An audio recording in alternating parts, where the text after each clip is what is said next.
저는 우리 성도님들에게 하나님 말씀을 이렇게 설교도 그렇지만 하나님 말씀을 가르치고 올바로 이렇게 증거하고 할 때 참 되게 기뻐요. 사실은 기대가 되고 제가 기다려지고 그렇습니다. 오늘도 우리가 하나님이 주시는 그 영의 양식을 좀 맛있게 한번 먹어보자고요. 영의 양식을. 자, 오늘 레위기 12장 1절부터 8절에 있는 말씀은 산모에 대한 규례입니다. 산모.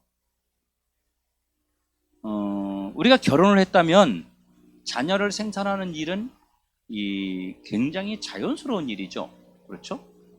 요즘 아이를 낳고 그 아이가 잘 자라는데 문제가 없는 가정도 있지만 사실은 불임 때문에 젊은 부부들이 어려움을 겪고 있는 사람들이 참 많습니다. 그래서 아이를 갖고 싶은데 아이를 갖지 못해서 막 그 대리모라는 것도 우리나라만 그런 게 아니에요. 해외도 그렇습니다. 대리모라는 것도 이렇게 하고 그 다음에 또 수정도 하고 여러 가지 방법으로 아이들을 굉장히 갖고 싶어합니다.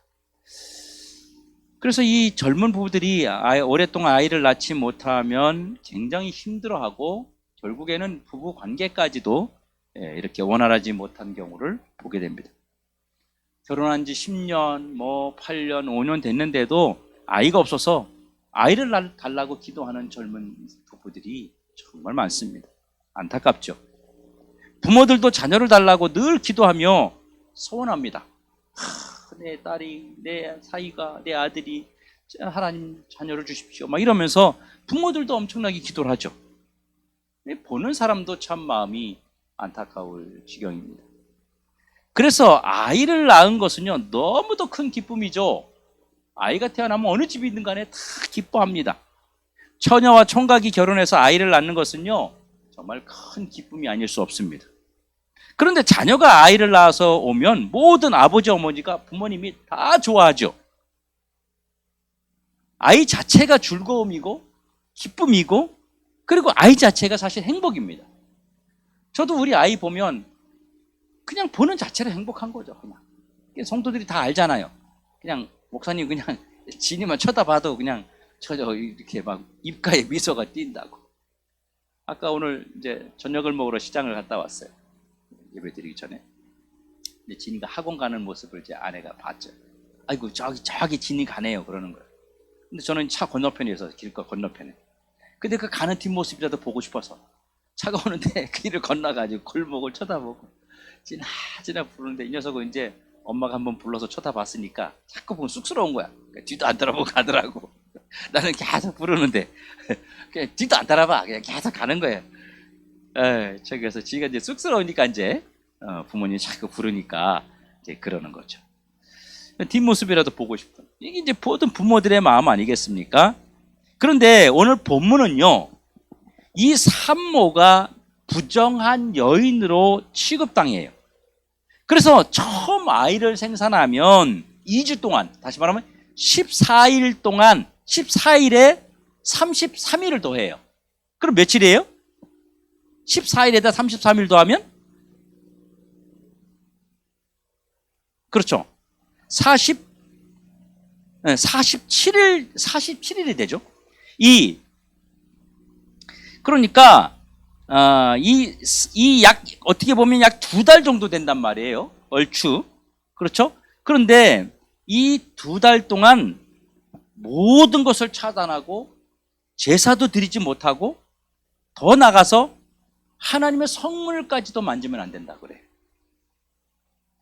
그래서 성경이 그렇게 말하고 있습니다. 뿐만 아니라 아이를 낳은 산모를요, 아주 섭섭하게 하는 것이 더 있어요. 오늘 성경에. 만일 딸을 낳으면 거의 2배나, 그렇죠? 거의 2배 가까이 아들을 낳았을 때보다 거의 더블로 더 차단된 삶을 살아야 됩니다. 딸을 낳은 것으로 인해서 거의 80일 정도 가까이 고립된 생활을 해야 돼요. 사람들 만나면 안 되고요. 밖에 나가도 안 되고요. 하나님 앞에 제사를 드려도 안 되고요. 성전에 가도 안 되고요. 부정한 자라 이거예요. 부정한 자. 피를 흘렸으니까. 자, 산모의 입장에서 한번 보자고요. 아이를 낳는 것이 사실은 기쁨이기보다는 오히려 부정한 자로 취급을 받아서 모든 것을 차단하는 것이 이 산모에게는요 굉장히 섭섭한 일이에요. 성전에도 오지 말라는 거예요. 성전에도 오지 마. 사람도 만나지 마. 넌 집 밖에 나오지 마. 아들을 낳았을 때는 한 48일, 47일 정도 그러는데 딸을 낳았을 때는 한 80일 정도를 밖에 나오지 말라는 거예요. 산모가 일정 기간 동안 그 아이를 낳는 기쁨을 공유할 수 없는 것이죠. 아이 낳으면 어때요? 사람들에게 축하받고 싶고 보여주고 싶고 아이고 너 닮았네 나 닮았네 이러면서 막 그러고 싶은데 사람들 못 만나게 하는 거예요. 하나님 앞에도 나오지 못하게 하는 거예요. 여러분 산모가 이렇게 취급된다면 누가 아이를 낳으면서 기뻐하겠어요? 이런 하나님이 산모를 향한 일종의 홀대, 이 홀대가 수많은 여자들에게요 성차별 의식을 사실 주고 있습니다. 만약에 이 시대의 산모를 이렇게 지금 이 시대에 이렇게 취급하면 어떻게 되겠어요? 아마 국가가 초전박살납니다. 국가가 여자들이요 다 나가서 그 사람을 위해서 막 숙청 비슷하게 막 난리를 칩니다. 남녀 차별한다고 막 난리가 나죠. 여러분 주님이 말씀하신 이 규례를 우리가 어떻게 그러면 받아들여야 될까요? 왜 하나님은 아이를 낳은 여자가 사녀를 했기 때문에 성전에도 오지 말고 사람들 부정하다 너 부정한 여자야 그러니까 사람들 만나지 마라. 이게 정말 섭섭하지 않습니까 여러분? 하나님이 이렇게 하시는 것은요 분명한 목적이 있습니다. 우리가 아는 하나님은요 절대로 남자와 여자를 차별하거나 분별하지 않습니다. 하나님께서는 성차별이란 있을 수 없습니다. 하나님께서는요 창조 시간에 남자와 여자를 동일하게 인격적으로 창조하셨어요. 그러니까 이 산모에 대한 규례가 하나님의 심정, 하나님의 마음을 살피지 못하면 차별하시는 것으로 오해할 수 있는 말씀입니다. 하나님께서 산모에게 이런 규례를 주신 것은요 바로 아이를 낳은 산모를 철저하게 보호하시려는 하나님의 마음이 담겨져 있는 거죠. 오늘 이 설교는 남자들이 들어야 되는 건데 여러분 산모는요 생명을 바쳐서 아이를 생산했습니다. 자기 목숨을 바쳐서 아이를 생산했어요. 하나님은 하나님의 자녀를 이 땅에 태어나게 한 그 여인에 대해서 애착을 가지시고 주님이 지금 보호하시려는 겁니다. 이 여자가 부정하다는 것은 이 여인에게 문제가 있다는 뜻이 아니에요. 거리를 두라는 것입니다. 거리를 두라. 이게 첫 번째 의미예요. 아이를 낳은 여자와 거리를 두라. 여러분 우리 지난주에 레위기 11장에서 보면 하나님이 무엇을 먹으면 부정하다 막 이러면서 뭐 먹지 말라 그랬잖아요. 그럼 그 먹는 자는 어떻게 한다 그랬어요? 하나님이 상대하지 않겠다는 거예요. 바로 하나님은 산모가 부정하다는 말은 산모 자체가 영적으로 혹은 신앙적으로 문제가 있다는 말이 아니라 그 사람과 거리를 두라. 거리. 하나님이 이들에게 외부인들을 만나지 말라고 하신 것은 이 산모가 바로 안정적인 삶을 편안히 누릴 수 있는 그 여유의 시간을 율법으로 준 겁니다. 또 하나는 일반 사람들로부터 감염해서 이 감염되는 거에서 이 여인을 보호하시려는 하나님의 특별한 배려, 사랑의 배려인 것입니다. 그래서 우리는 이 본문을 통해서 세 가지를 이해해야 돼요. 첫째 뭐냐면 여자아이를 낳으면 남자아이를 낳은 것보다 2배나 더 긴 시간 고립된, 차단된 시간을 갖습니다.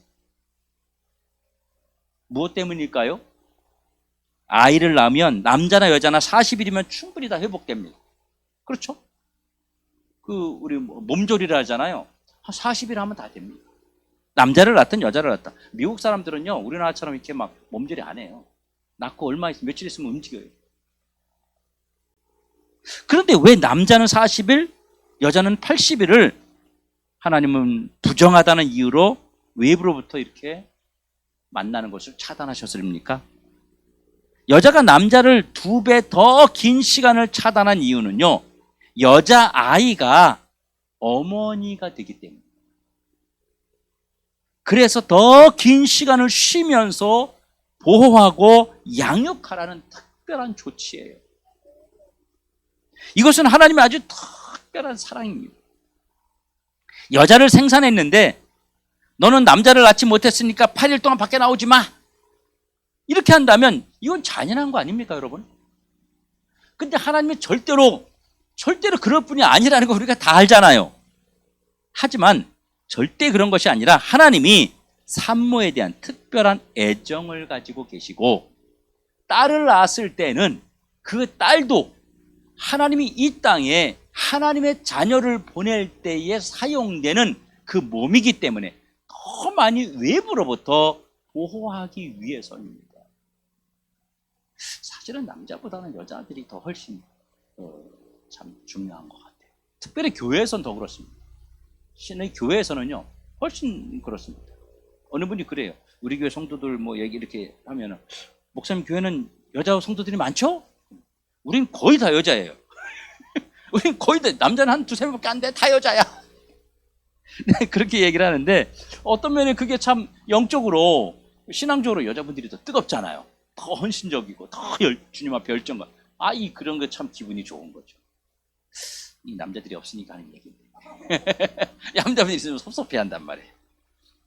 여러분, 옛날 시골에서요 7공주, 8공주 뭐 이런 거 들어봤잖아요. 그렇죠? 그 9명까지 딸을 낳아요. 근데 10번째도 또 딸을 낳았어. 근데 계속 아들이 낳을 때까지 또 낳고 또 낳고 계속 낳는 거예요. 그런데 11번째 딸이 나왔어. 그러면 아이를요 병풍 뒤에 밀어놓는다는 거 아닙니까? 옛날에 그랬다잖아요. 진짜 밀어서 병풍 뒤에, 그냥 이 딸을 낳은 엄마도 속이 상해가지고 병풍 뒤에 밀어놓는다는 거예요. 그냥. 그래서 혹시 병풍 넘어져가지고 죽으면 그냥 죽고 뭐 이런 식으로. 워낙 딸이 속이 상해서. 아버지도 그러고. 근데 이 딸이 커가지고 또 잘 됐어. 이 딸이 잘 됐어. 근데 딸이 잘 돼가지고 맨날 하는 얘기가, 아빠한테, 엄마한테도, 엄마 나 그때 나 죽으라고 밀어놨다며, 뭐 이걸 계속 상처를 가지고 이야기한단 말이에요. 그런 이야기들 하잖아요. 두고두고 그 얘기를 이 딸이 나중에 이제 어른이 돼서도 계속 이야기하는 겁니다. 그걸 평생 가슴에 안고 살죠. 여러분, 산모가 여자를 출산했는데 시어머니가 와서 너는 아무것도 없이 태어났냐고 그러면서 여자 딸한테 뭐 좀 달고 나오지, 이런 얘기 했잖아요. 옛날 그런 얘기 안 했어요? 다 많이 했어요. 뭐 달고 나오고 그냥 나왔냐고. 이런 소리들을 그 시어머니들이 이제 그 난 딸한테, 손녀한테 그런 이야기들을 막 한단 말이에요. 이런 말이 심장에 꽂히죠. 두고두고 보면서 어이구 저거 좀 달고 나왔으면 얼마나 좋았을까, 뭐 이런 소리들을 옛날에 어르신들이 진짜 많이 했단 말이에요. 그 후에요 시어머니하고 그 며느리하고는요 관계 회복이 안 됩니다. 그게 상처가 돼요. 아무리 좋은 거, 아무리 맛있는 거 해줘도 계속 이게 남아있어요. 상처가 돼서. 그런데 만약 하나님이 여자를 낳았다는 이유로 산모에 대해서 차별하신다면, 여러분 그건 절대로 창조주 하나님이 아니시라는 거예요. 어떻게 하나님이 그럴 수 있겠어요? 하나님은 오히려 여자아이가 나왔다는 것은 이 여자아이가 어머니가 되어야 되기 때문에 더 많이 보호하시고 더 많이 애정을 쏟고 더 많이 사랑을 주어야 된다고 하는 하나님의 특별한 애정이 그 속에 담겨져 있다는 사실을 깨달아야 됩니다. 여러분, 산모가 철저하게 보호되어야 하기 때문에 하나님은 그녀가 드려야 될 제사까지도 하나님이 너 부정하니까 드리지 마, 이게 아니라 유예를 시켜준 거예요. 너 몸 관리해라. 괜찮다. 나한테 제사 지내는 거 신경 쓰지 말아라. 괜찮다. 하나님은 그에게 할 수 있는 모든 것을 다 양보해 주신 거예요. 그래서 나중에 한꺼번에 정결 제사를 드리라고 하잖아요. 다 끝나고 나서 몸 다 풀고 건강 완전히 회복되고 나서 그때 와라. 이때 하나님의 마음이 또 한 번 나옵니다. 하나님께서 제사 드릴 때는요, 그 산모의 형편대로 무엇을 드려도 하나님이 기쁘게 받으신다고 하셨습니다. 뭘 드려도 된다는 거예요. 이게 주님의 마음이에요. 네가 얼마나 수고를 했냐, 네가 애를 낳고서 얼마나 애를 썼냐. 그러니까 하나님이 이 산모의 형편대로, 비둘기면 어떻고 곡식 한 줌이면 어떻고 그저 너의 형편대로 가져와라, 괜찮으니까. 이때 하나님이 산모에 대해서는요, 특별 예물 규정이 없습니다. 뭘 가져오라는 그 규정이 없어요. 그냥 아무거나 가져와, 아무거나. 네 형편껏 해. 쌀도 괜찮고, 그죠? 고기도 괜찮고, 산에 가서 비둘기 잡아온 것도 괜찮고, 뭐든지 괜찮아. 산모에게 전적으로 모든 것을 맡기셨습니다. 무엇을 드려도 된다고 하나님이 용납하신 거예요. 그러면 하나님이 이 여인에게 이런 특별한 배려를 하셨는데, 그러면 왜 인구조사할 때는 여자를 숫자에 넣지 않을까요? 인원을 세는데 여기 지금 한 명밖에 없는 거예요. 여러분 숫자에 안 들어가. 나 하나요. 여기 몇 명 있어요? 저 한 전데요? 이렇게 하는 거예요. 아무도 없는 거예요. 여기도 하나님의 심정이 똑같이 존재합니다. 사실 많은 사람들이 오해를 합니다. 여자들은 치지 않았어, 아이들은 치지 않았어, 노인들 안 쳤어 이러는데, 하나님의 이유가 있는 거예요. 하나님이 여자의 숫자를 제외하신 것은 여자를 절대로 무시해서가 아닙니다. 하나님은 여자가 태어나는 순간부터 이 여인들에 대해서 애정과 보호를 하게 하셨습니다. 그러니까 숫자를 셀 때에도 여자를 배제한 것은, 여자를 세지 않는 것은, 여자는 남자의 수에 합해져서 여자는 남자의 보호 대상임을 한 번 더 말씀하신 것입니다. 만일 남자의 수를 5천이라고 한다면, 만약 거기 부부가 모였다, 그럼 사실 몇 명이에요? 10,000명이에요. 10,000명. 그런데 하나님이 남자의 수만 헤아린 것은요, 남자들에게 무슨 이야기를 하는 것이냐면, 남자들아, 너는 너 혼자 개체로 존재하는 것이 아니라 너는 너의 부인과 함께 합하여 너의 인격의 존재가, 너의 수의 존재가 하나님 앞에 입증됐다는 법을 세우신 것입니다. 하나님이 여자아이가 태어날 때와 여자가 앞으로 살아가는 동안 똑같은 애정의 마음을 말씀해 주고 있는 것입니다. 바로 보호의 심정을 가지고 계신 거예요. 남자에게 속했다는 얘기는 보호. 하나님도 지금 어때요? 여자를, 그렇죠, 특별히 아이를 낳은, 여자아이를 낳은 그 산모를 하나님은 특별히 더 애착을 가지고 더 보호하신 것처럼, 여자의 숫자를 세지 않는 것은 그 남자가 아이가 태어났을 때 그 하나님이 보호하시는 것처럼 남자가 여자를 보호하게끔 하나님이 규정을 주셨다는 거예요.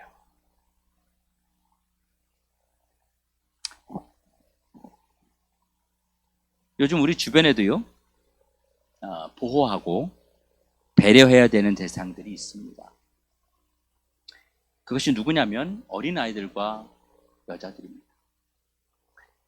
여러분, 세계보건기구에서 아이와 여자를 무시하고 학대하고 무차별하게 린치를 가하는 국가는요, 이 그 개인에 대해서는요, 미개한 그런 나라와 국민으로 규정해버립니다.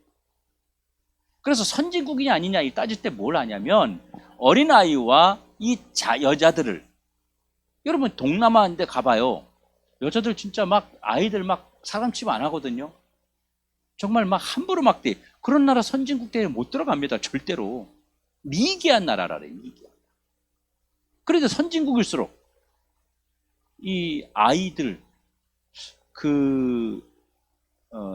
원래 지금은 좀 변했는지 모르겠는데, 제가 옛날에 젊을 때만 해도 미국에서 영화를 만들 때는 어린 아이들이 총에 맞아 죽는 장면이나 이런 것들은 영화를 못 만들게 되어 있었습니다. 그만큼 아이들에 대한 그런 혐오스러운 그런 보호, 이런 것들은 굉장히 보호 본능이 강하죠. 특별히 여자들에 대해서도 그렇습니다.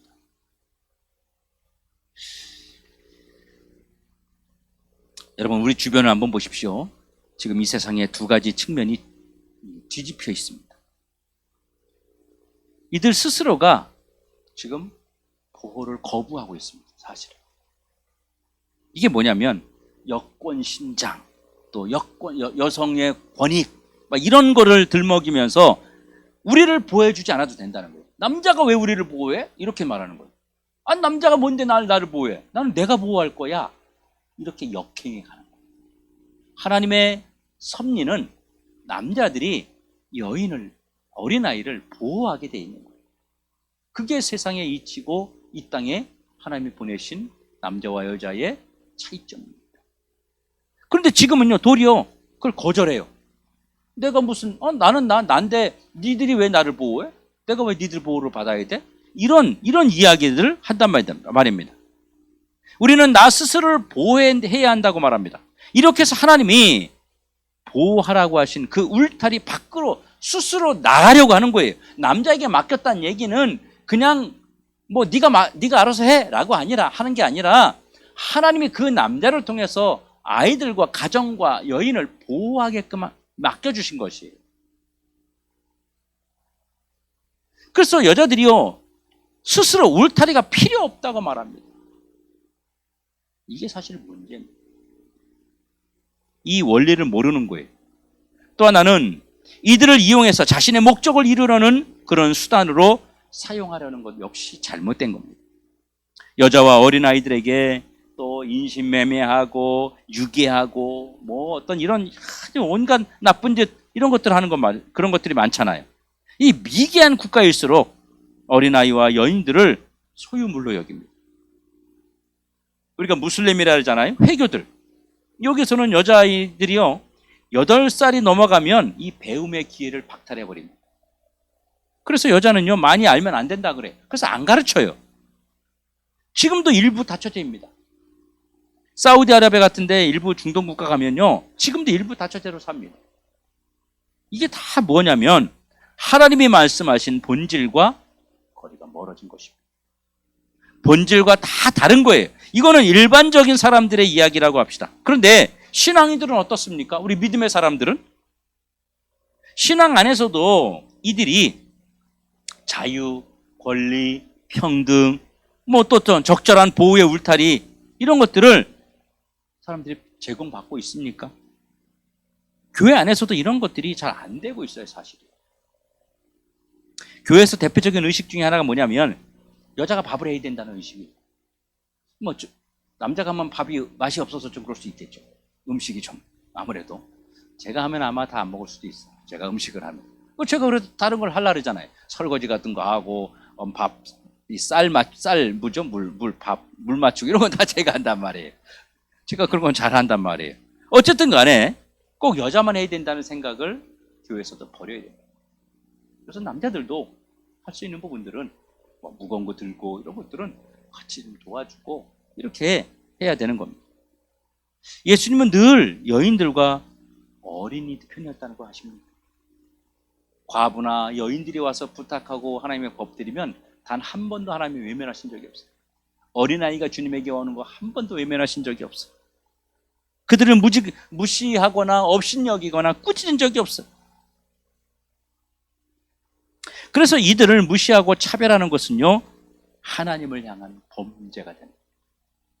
그래서 여자를 막 때리고 학대하고 자녀들을 막 못살게 굴고 인격체로 대하지 않고 이런 모든 것들이 그냥 내가 낳은 자녀인데 내 부인이 내 가정 문제야 이렇게 생각을 하는데 하나님에게 큰 죄를 범하는 거예요.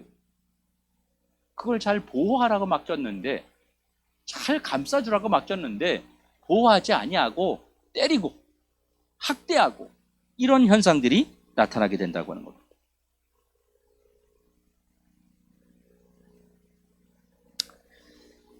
여러분, 예수님이 이 어린아이와 여자들을 용납하셨고 예수님도 받아주셨는데 우리가 이들을 받아주지 않는 것은요 바로 주님의 권위를 뛰어넘겠다고 하는 그런 무자비한 교만과 죄가 우리들 안에 들어오게 되는 것입니다. 그래서 이런 것들이요 사실 굉장히 무서운 겁니다.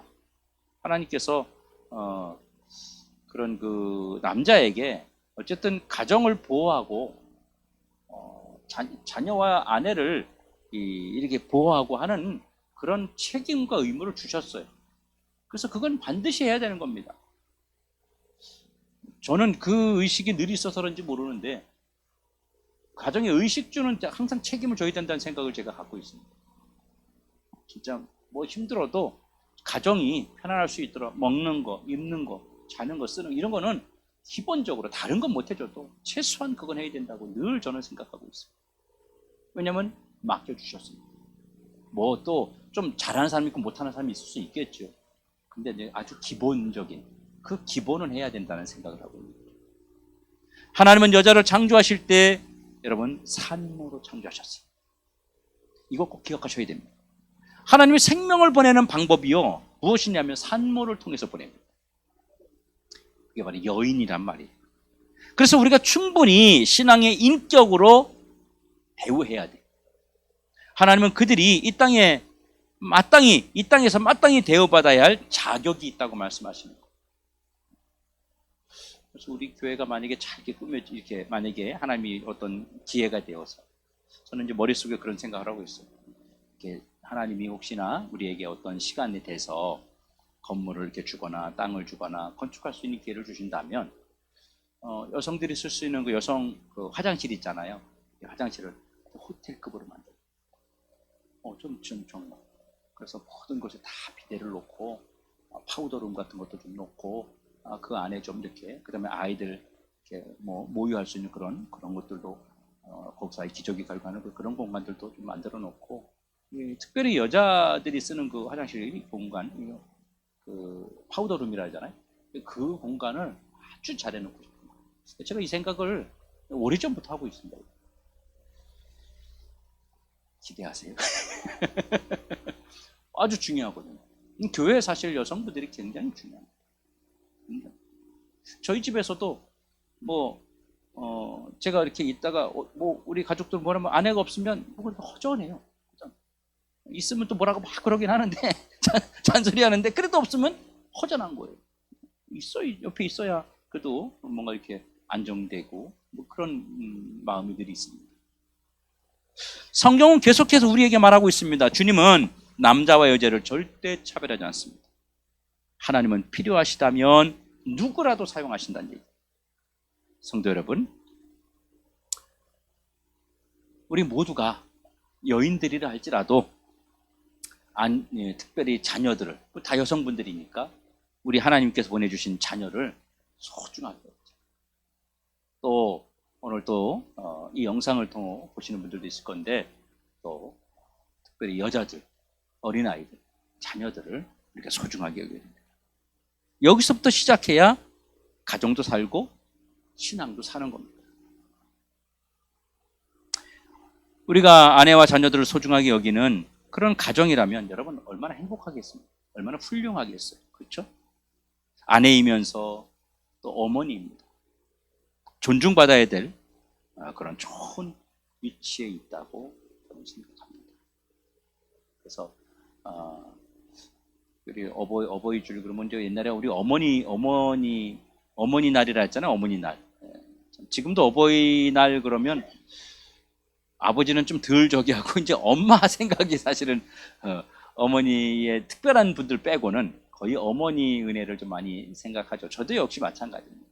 그런 것처럼 참 어머니도 여성인데 참 너무 귀한 것 같아요.